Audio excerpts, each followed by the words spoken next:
Hey, hey, you already know who it is, Neonburgundy, and we are back with the perfect shade behind the scenes.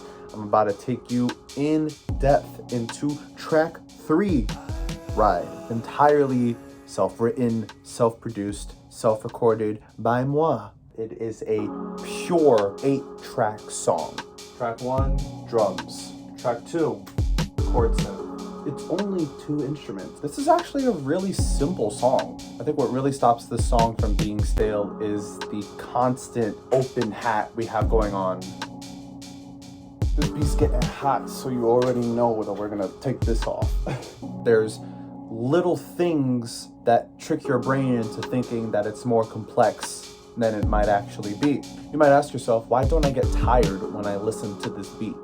That's because the hi-hats are not all the same. This is what we call the velocity. How hard each note, each drum sample is hitting. There's a difference between a light tap and a hard tap. With the velocity changing, it gives your brain the idea that there are dynamics going on in this song. You kind of never know where the hi-hats might take you next. This like marching kind of feel, like it's just always in like constant pace. Like I always kind of picture like running on the treadmill. Now the beat picks up a little bit. With the shift in the chords, the song is changing up. I feel like we're getting very cold vibes, lonely. That 4 count back into the chorus. And here we go hard, the drums kind of start going off. If I were to do this song again, the only thing I would love to add is a bass line. Start with the vocal line, baby. I'm a bit too close to the mic. Oh, there's the delay. Wow, this one doesn't even have compression. So we have the right EQ, which we already talked about. Kind of similar to the vocal presets of Bestis, we have the mid-lows and the mid-highs getting a little tweaked. But what's different about this song is that the high highs are boosted +4. So we get this real crystal clear kind of sound coming through, you know? And it really adds to that like cold vibe to the song. It's tickling your ear a little bit. The S's are coming real crispy, you know what I'm saying? Not similar to the songs that came beforehand. This song is not entirely reliant on auto-tune. So there's a lot of wiggle room for notes to not land on their correct pitch. And that's fine. I ride for you. Also that I ride, it's like that growl going into it. I ride for you. Right? What's really giving this vocal line its characteristics is the reverb. The small hall reverb, you know, let's add that. Right? There's kind of a tail to the vocal line, that space that follows after I stop singing, but it's not too long. It's not a long tail, it's not dragging real far, but it's just enough to give you that sense of space. Let's turn that all the way up just to see what small hall can really do.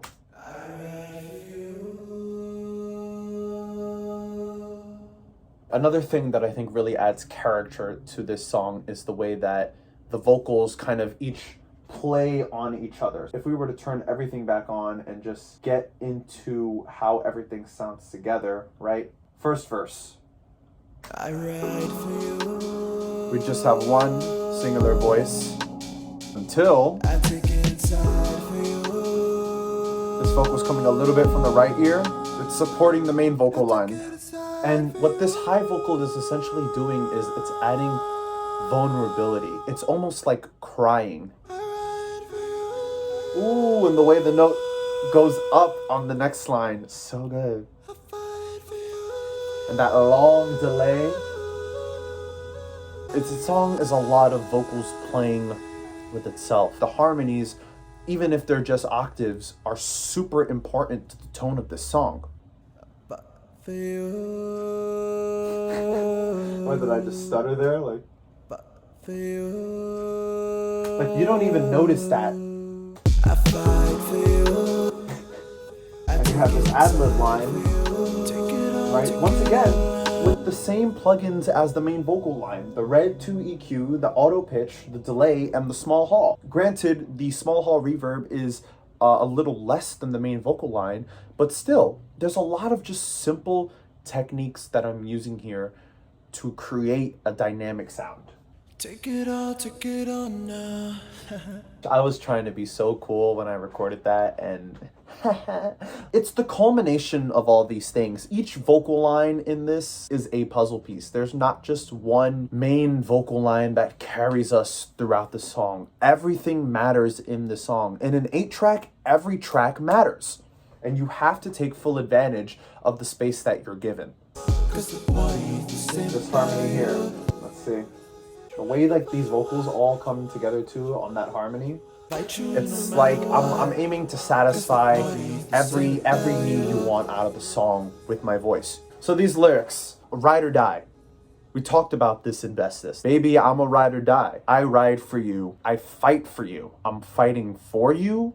I fight other people for you. I fight to protect you, to defend you. There's a few different meanings that we could go on with fight, and all of those are correct. For you. Everything I'm doing right now is for you. I'm forgetting about myself. Invite you in no matter what, because the party ain't the same without you. And in this song, we're seeing how far this character truly goes to feel those things. I invite you in no matter what. I don't care what other people say. I don't care if I'm having a bad day. If you're like, come on, like the party isn't the same without you. Please come to the party. You go on your roles. You do what you want, and I pay all your tolls. I have to face the consequences of what you do because I have associated myself with you so hard. Everyone knows that we're an item now. So whatever you do gets linked back to me. Diamond snow globes. Invest in dozen roses. Ain't that goals? I thought these things brought you happiness.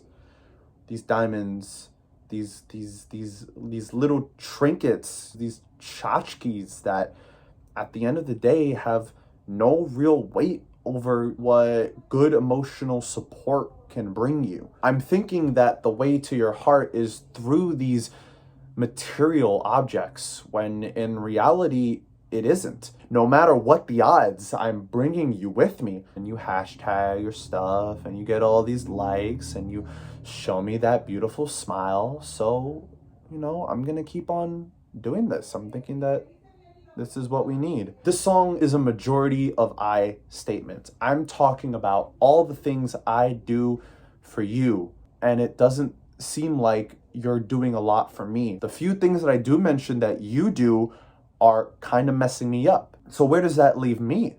What are the things that you do for me? Even if I'm approaching this wrong with all these material objects, am I receiving anything in return? I struggled a little bit with making the beat for this last chorus because I really wanted to bring it home in a way where the drums were just kind of getting crazier. I'm kind of getting stuck in this loop of I ride, I fight for you, I invite you, and aren't these all the things that you've been asking of me? And yet you still seem unhappy, and yet you still go on your roles, and I'm here to suffer the consequences. With a bit of a 4 count right before the chorus, it's almost like, wait, take a breath.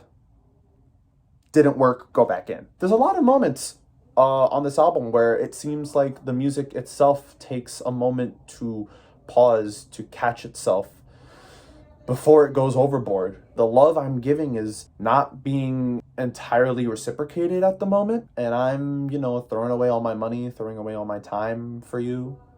Like, what's up, boy? Are you gonna give me something back? I'm waiting. I ride for you. This part right here.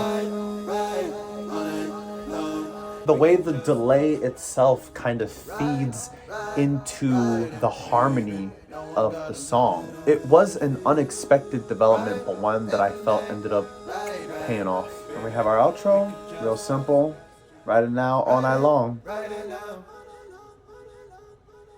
And that's Ride for you guys. Hope you enjoyed this look into the song, and we'll be back next time with a look into Chase Me, one of the oldest songs on this album. I really hope you enjoyed it, and I'll see you guys next time. Whoa!